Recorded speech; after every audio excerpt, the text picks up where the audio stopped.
दोस्तों, बिहार सरकार ने पिछले 70 दिनों में 2 लाख से ज़्यादा शिक्षकों को नौकरी दी है और आप तमाम लोग जानते हैं कि किस तरह से बिहार में बीपीएससी के थ्रू जो है 2-2 परीक्षाएं हुई और उसके बाद बिहार में शिक्षक जो हैं जम करके बने हैं और न सिर्फ बिहार में बल्कि अदर स्टेट के लोग भी बिहार में आकर के शिक्षक बने हैं। इस बीच लोगों को रोजगार मिल रहा है, लेकिन कुछ परेशानियां भी बढ़ रही है, जिसमें पकड़वा विवाह एक मामला सामने आया, अंतरजातीय विवाह एक मामला सामने आया और तीसरा एक मामला ये भी बढ़ता जा रहा है। एक बड़ी चुनौती नौकरी के बाद अब बिहार वाले जो है वो भुगत रहे हैं। एक खबर आपको स्क्रीन पर दिखाई दे रही होगी, पेपर का एक कटिंग है, भास्कर में ये अखबार में खबर छपी है कि बीपीएससी से शिक्षिका बनते ही महिला ने पति और 2 बच्चों को छोड़ दिया, प्रेमी से रचाई शादी।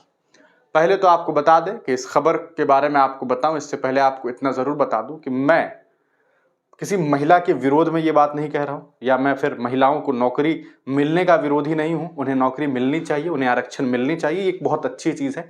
लेकिन जो कुछ हो रहा है इस पर भी सोचने की ज़रूरत है।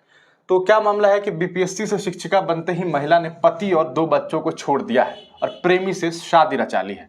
ये मामला जो है मुंगेर के वासुदेवपुरा ओपी क्षेत्र के माधोपुर की घटना है। पति जो है वो रेल कर्मी तो पत्नी है शिक्षिका, मतलब रेलवे में पति काम कर रहे हैं। वासुदेवपुर ओपी क्षेत्र की एक महिला ने बीपीएससी से शिक्षिका बनते ही पति को छोड़ प्रेमी से शादी रचा ली है। यह आरोप खुद उनके पति ने लगाया है। रेलकर्मी पति का आरोप है कि महिला ने न्यायालय में डिवोर्स का भी मामला लाया। अजय की पत्नी है, इनका नाम जो है पूजा शर्मा है। मामला न्यायालय से लेकर महिला हेल्पलाइन सेंटर भी पहुंच चुका है। महिला के पति माधोपुर निवासी अजय कुमार शर्मा ने बताया कि उनकी शादी साल 2008 में हुई थी, जिसके बाद आपको बता दें कि सुनील शर्मा की पुत्री पूजा कुमारी से उनकी शादी हुई, जो कि संदलपुर की रहने वाली है। उनसे शादी हुई, हालांकि शादी के बाद से ही पति पत्नी के बीच लगातार विवाद हो रहा था। तो असल वजह जो है एक ये भी है।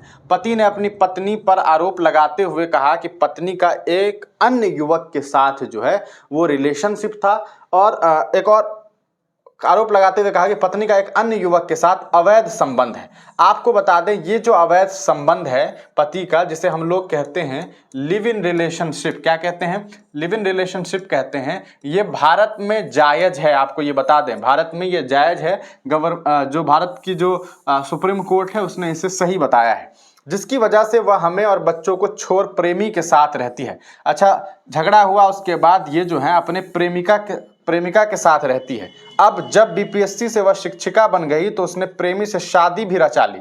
पुत्र तेजस ने भी अपने बयान में कहा कि उनकी मां ने किसी अन्य के साथ शादी कर ली है। इधर पति का यह भी आरोप है कि मुझे जबरन गलत आरोप लगाकर फंसाने की कोशिशें भी की जा रही है।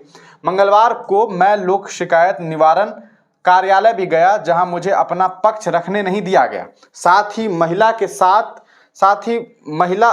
महिला का ही साथ देने की बात कही गई। पीड़िता के साथ बताया कि वह अब उसे पत्नी के साथ रखना नहीं चाहती है और अपने दोनों बच्चों को अपने पास ही रखकर उसका जीवन यापन करेगा।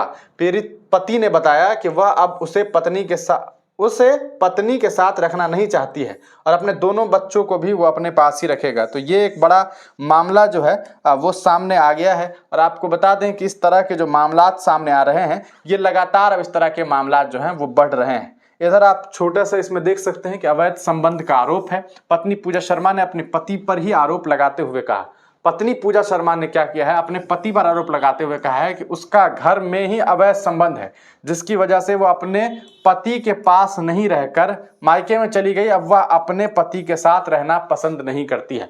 मतलब दोनों ही एक दूसरे पर आरोप लगा रहा है।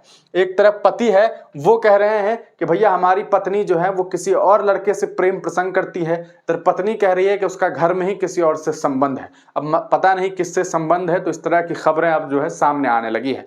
कहीं ना कहीं इस पूरे मामले को जो है जांचने की ज़रूरत है और जो लोग भी इसमें दोषी हैं उनके बारे में भी मामला सामने आनी चाहिए। बाकी महिला जो है वो शिक्षिका बनी है, उन्हें खूब बधाई। वो अपनी कहीं ना कहीं उनके अंदर वो क्वालिटी थी, उन्होंने परीक्षा को क्वालिफाई किया है, उसके बाद वो शिक्षिका बनी है। अब इस पूरे मामले में आपको आपकी नज़र से कौन दोषी लगते हैं, अपनी राय कमेंट सेक्शन में ज़रूर दीजिएगा। तब तक के लिए दीजिए इजाज़त, फिर मिलेंगे किसी नई वीडियो के साथ, किसी नई पेशकश के साथ।